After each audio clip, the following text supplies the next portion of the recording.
Let's turn all of these ingredients into all of this meal prep. Join us in the kitchen and we will show you how we did all of this. Let's go.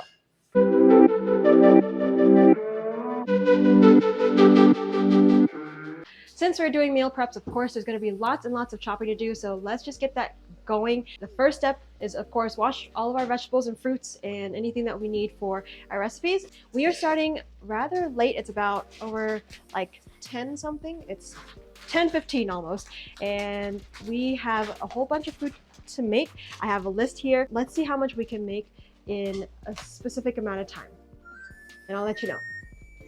Our oven is started.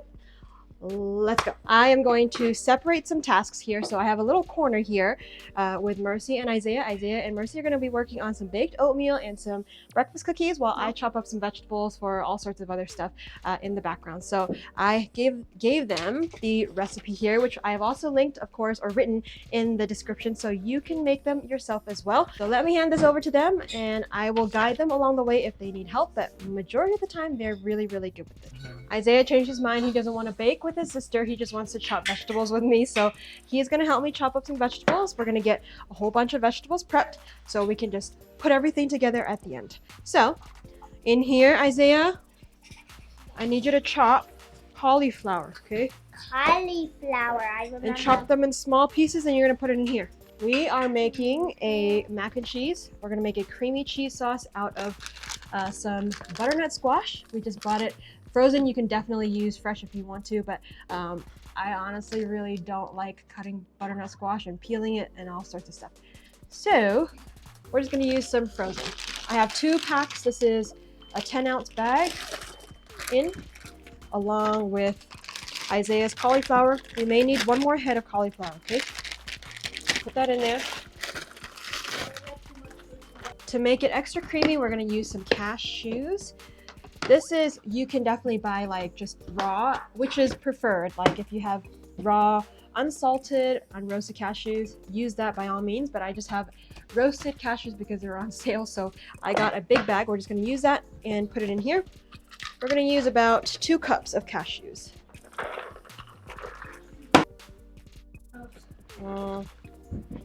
I want it extra creamy, so let's just do 3.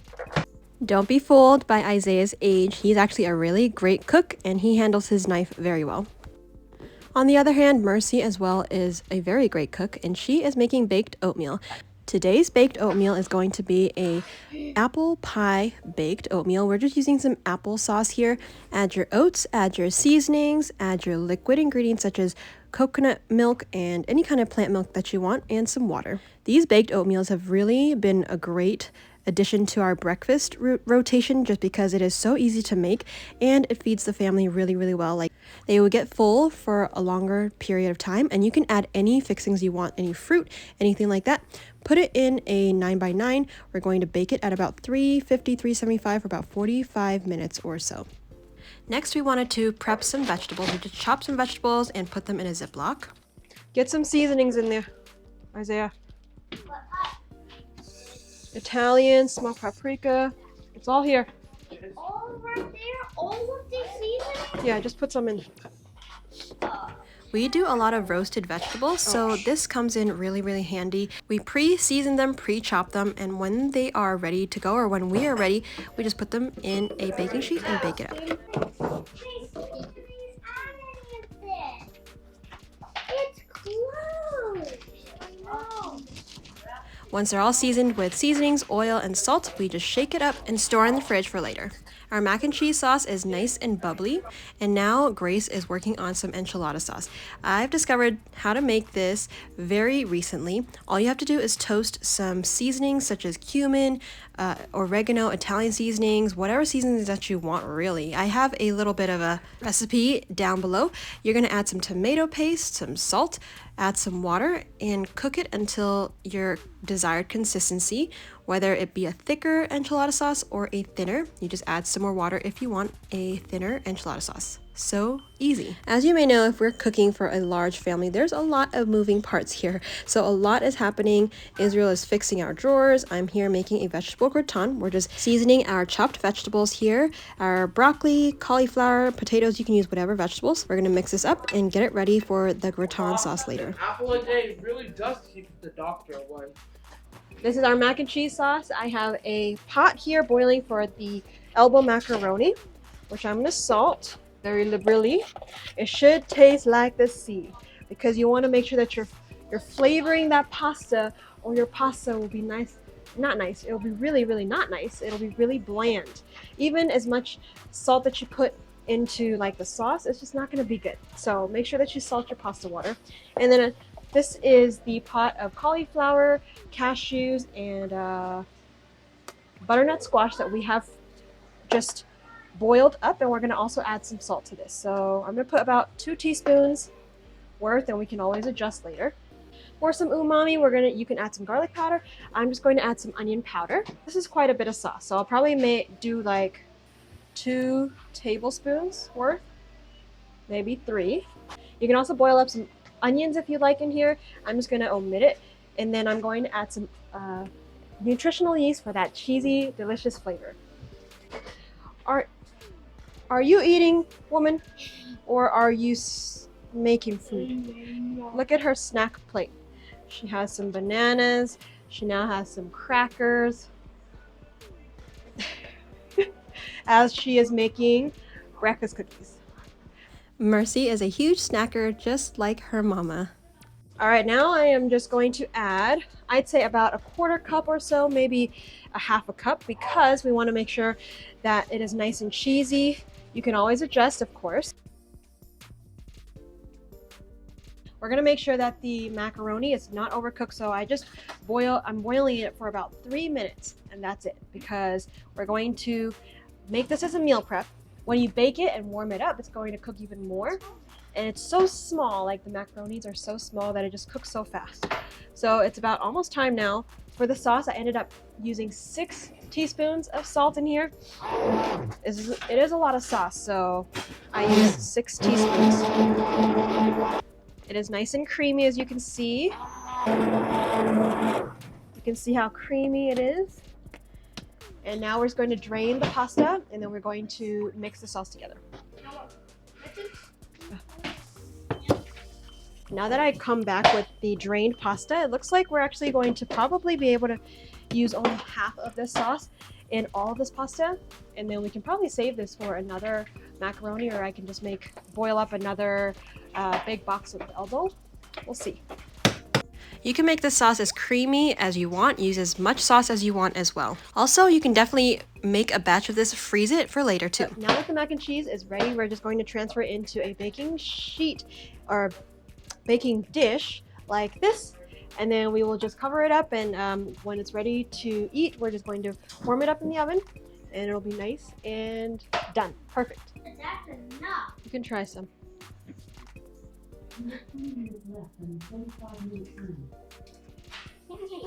Is it good? Is it still hard and good? Not even hard. We're just transferring the mac and cheese into a baking sheet as much as possible, and then we have some breakfast cookies here that we're going to put in the fridge to chill for later. Whoa, that looks good. Baked oatmeal is done. We maybe cooked it for about 45 minutes or so at 350. Don't forget, you're going to warm it up later on as well when you're ready to eat it. All right, everybody, a quick check in here. We have a few things already taken care of. We have chopped vegetables that were prepped for roasting later on during the week. We also have 2 apple pie baked oatmeals that just came out. We have 2 trays of mac and cheese. We're starting on an enchilada bake sort of thing. What else do we have? We have breakfast cookies in the fridge chilling, which we're going to bake very, very soon. And I chopped some vegetables up for a vegetable gratin later on, which I'm going to finish with a cauliflower gratin sauce. We're almost there. I'm now preparing the gratin sauce, so I just have a head of cauliflower here. It was rather a large, it was like a medium-sized cauliflower. I have some onion powder here, some salt, and we're just going to boil this up. Once it's done, we're going to blitz it up, make it a smooth sauce, and we're going to pour it all over our vegetables. So let me get this on the stove. I'm now working on the breakfast cookies. I just have the dough right here that was sitting in the fridge. I had to add a little bit more oats and flour, so I made this sort of, it looks like a biscuit dough. It's rather sticky. We're going to bake it up and we will see what happens. Let me try to use maybe like a 1/4 cup measure and pop it on there. I don't know if it's going to spread or not. I don't think it's going to spread, so I'm just going to flatten it out a little bit. And in fact, we're going to do a test batch. So let's just bake that in the oven for a little bit first. Come on over to now the enchilada wrapping section.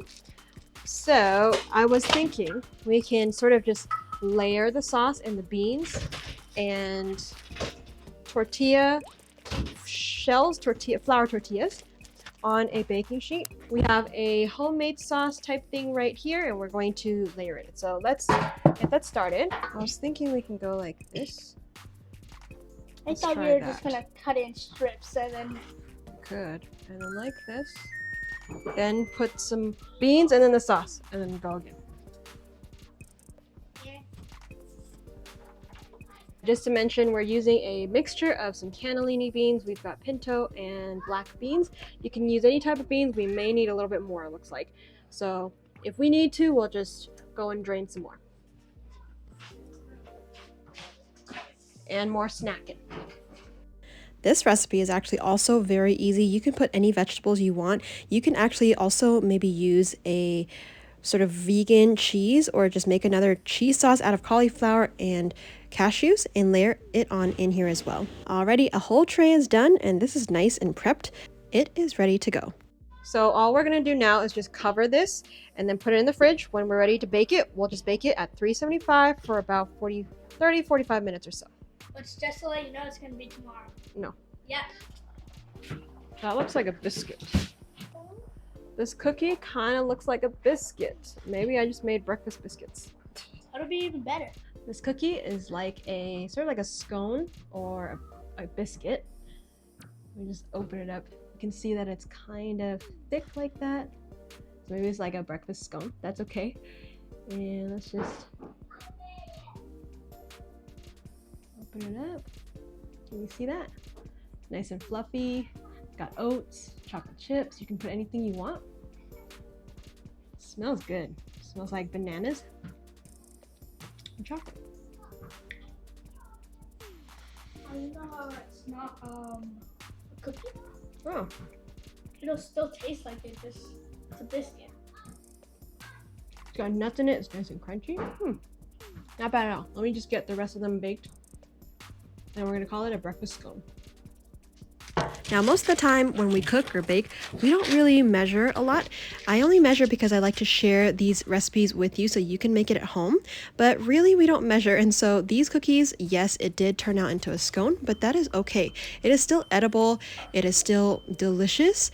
And I really want to encourage those of you who do cook a lot for your families. You don't have to necessarily follow a recipe. Just make what you think is right. You can always just play with it and just learn how each ingredient works. I would love to share with you how I developed my cooking skills after I think I want to say 13 years of cooking. I would love to share with you some tips and tricks later on. Let me know in the comments if you are interested or if this would be helpful to you for those of you who don't want to follow a recipe to the T anymore or just afraid or just stressed out from cooking. Just let me know. Our casserole is done. This is a sort of a potato vegetable gratin that I like to make. I'm just going to top it off with a little bit of smoked paprika for some color. Then we can just we can either just cover this and freeze it or put it in the fridge, or we can cook it and we can warm it up later on once it's nice and done and cooked already. Should I cook this? I'm just gonna cover it for now and I'll think about it. We'll see. Once the breakfast cookies or scones are ready, we are going to let them cool a little bit on the baking sheet, and then we're going to transfer them onto a wire rack to cool. This wasn't part of the plan, but I had a little last minute thought. I'm making curry for dinner tonight, so I was thinking I figured may as well just make a little extra And this is a tip for you if you don't have time to meal prep. Just make like double of what you think you're going to use for the night, and then you can always just split it up and have it for like a meal prep later on. Just split it up, put it in a Ziploc or a Tupperware, and just freeze it for later on. So I'm just going to try to make a bigger batch of curry here so we can split it up, and we'll just freeze the rest if we don't use it all. So in here I have some onions sweating. I hate saying that word, it's kind of weird, but I have it sweating, really just sauteing in some oil. I have some bell peppers, some green bell peppers, some carrots, some tomatoes, and I'm going to start adding some curry seasonings like cumin. We have black mustard seeds, what else? Cardamom seeds, or powdered cardamom. If you have like just regular cardamom, that would be cool too. Some fennel seeds, all sorts of stuff like ginger. It's going to be really, really good in here.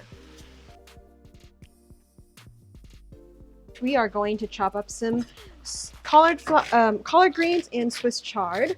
We'll probably, I think I want to add this to the curry instead of the rice. So let me just add this to the curry. I want to try to chop it up very finely, and then we'll add some potatoes to this curry as well. I've already added some water here to our quinoa. It is just, as you can see, it is just covering the quinoa grain.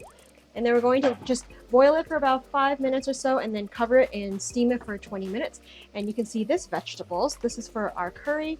It is nice and soft and tender. We're also adding a little bit of water here to our curry. Stir it around, make sure the flavors meld together. Add our Swiss chard and collard green mix just to add some extra dark greens to our food, and also I added some in our quinoa as well.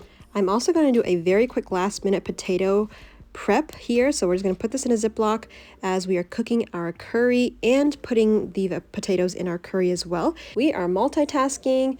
We're going to kill 2 birds with 1 stone, making curry with the potatoes, making a meal prep with the potatoes as well in on the side. Just maximize what you have and what you're working on when you're chopping up vegetables already. We're going to add some of the potatoes in a Ziploc bag, season it up, and this is nicely marinated for whenever we're ready to roast.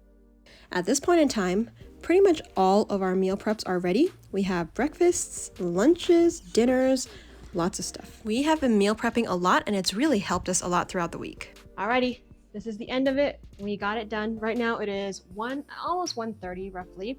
There was a lot of vegetables being prepped and a lot of moving parts here. We have breakfast prepped for a lot of days. We can freeze this if needed. We don't have to freeze them. We can just put them in the fridge.